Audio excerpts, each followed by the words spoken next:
It all began with a letter, an elegant envelope sealed with crimson wax, bearing no return address.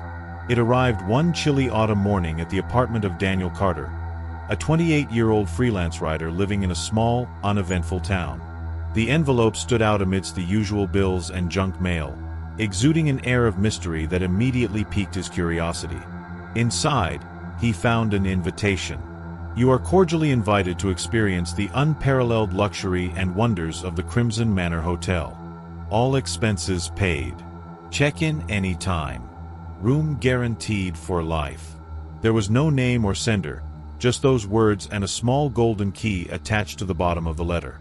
Daniel, skeptical but intrigued, searched online for information about the Crimson Manor Hotel.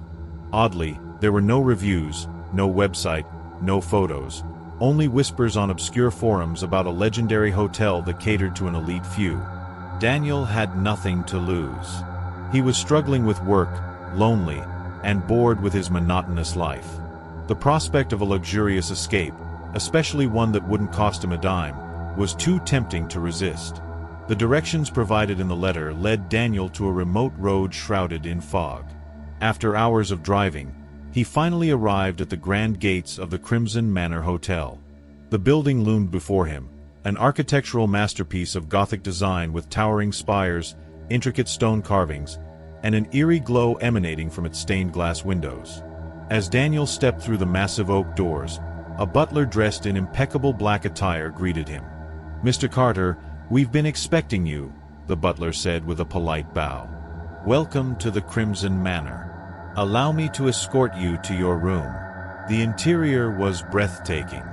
Chandeliers dripped with crystal, and the walls were adorned with rich, velvet drapes. Guests, dressed in elegant evening wear, moved gracefully through the halls, sipping champagne and exchanging quiet laughter.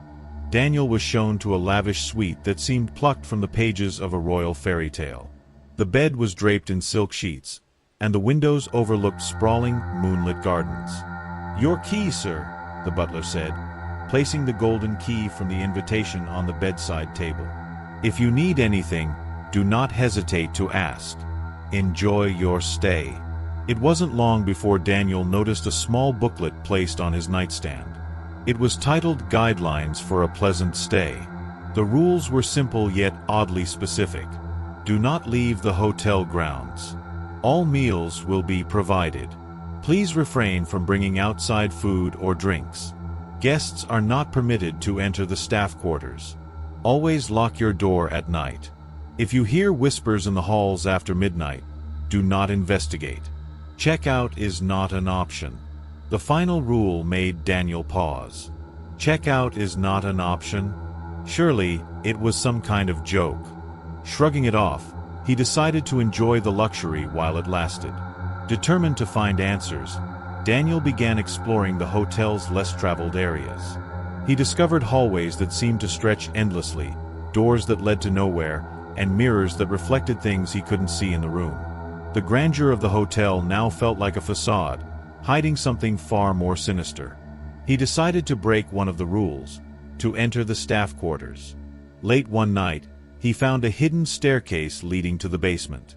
The air grew colder as he descended, and the whispers returned, louder and more menacing. In the basement, Daniel stumbled upon a room filled with portraits of past guests. Beneath each portrait was a name and the words "Eternal Guest." He froze when he saw his own portrait already hanging on the wall, the paint still fresh. Before he could process what he'd seen, the butler appeared, his expression calm yet cold. "Mr. Carter," he said, "you've discovered the truth. The Crimson Manor offers its guests unparalleled luxury, but everything comes at a price." "What price?" Daniel demanded, backing away. "Your freedom," the butler replied. "You see, you agreed to our terms the moment you used the key to enter. You are now bound to the hotel, an eternal guest. But do not despair. Your every need will be cared for, and you shall want for nothing except escape." Daniel refused to accept his fate. He ran, desperate to find a way out. The hotel, however, seemed alive, its halls shifting and twisting to trap him. He finally reached the grand doors, only to find that the outside world had vanished.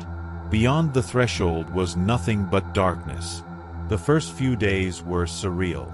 The food was exquisite, the amenities were beyond anything Daniel had experienced, and the other guests were charming and engaging. He attended lavish dinners, strolled through the perfectly manicured gardens, and lounged by a pool that seemed to shimmer unnaturally under the moonlight. Yet, there was an underlying sense of unease. He noticed that none of the guests ever mentioned their lives outside the hotel. Whenever he asked about their pasts, they would smile vaguely and change the subject. Moreover, the staff, though unfailingly polite, seemed almost robotic, moving with an eerie precision. One night, Daniel was awakened by faint whispers outside his door. Remembering the rules, he stayed in bed, heart pounding as the whispers grew louder, then abruptly stopped. The next morning, he found a scratch mark on the inside of his door, as if someone, or something, had tried to get in. Years passed, though Daniel couldn't tell how many. Time in the Crimson Manor moved differently. He became one of the nameless guests, wandering the halls, his memories of the outside world fading with each passing day. One morning, the butler handed him an envelope, the same kind he had received years ago. "It's time to invite the next guest," the butler said with a knowing smile. Daniel's hands trembled as he sealed the letter, his own portrait now watching him from the wall. The cycle continued, and the Crimson Manor awaited its next victim.